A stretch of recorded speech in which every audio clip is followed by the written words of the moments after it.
So why 31 days of Touretters? Well, because we're already doing the things. That's right. The world has already been infiltrated with Touretters all over the workplace. Well, first and foremost, I wanted to portray us doing the things we're already doing in the mainstream. Even though many of us are not open about claiming our Tourette identity with our employers, because let's face it, with all this stigma, a lot of us don't feel safe, or that we're going to be in a supportive and accommodating environment. But some of us are. So I wanted to showcase who we are when that happens. And we are a lot of things.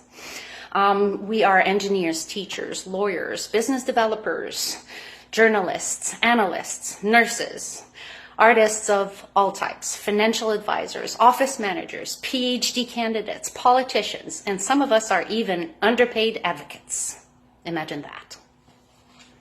Anyway, I had noticed that outside of the inspirational context and outside of our community, really, no one is really having those conversations about integrating Tourette syndrome and Tourettic individuals in the workplace, neurodivergence in the workplace altogether, really. So because no one is having those conversations outside of the community, no one knows what we need.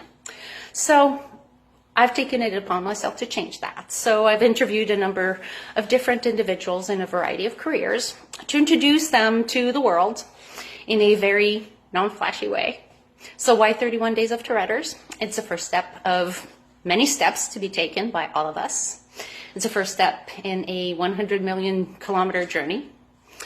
And it's the first step in a much bigger scheme.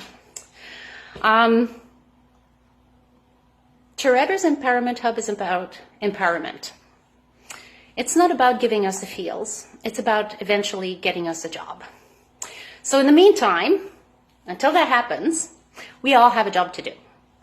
As I said, those conversations about Tourette in the workplace are not taking place outside of our community.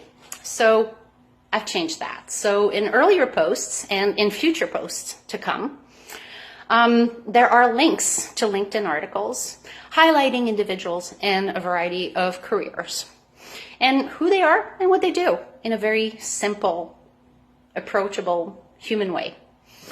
Our job, your job, is to comment, share.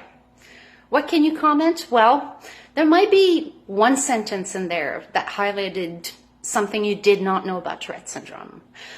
There might be a question that you have about accommodation going like, hey, if that person lost their personal office, would they require any kind of specific accommodation?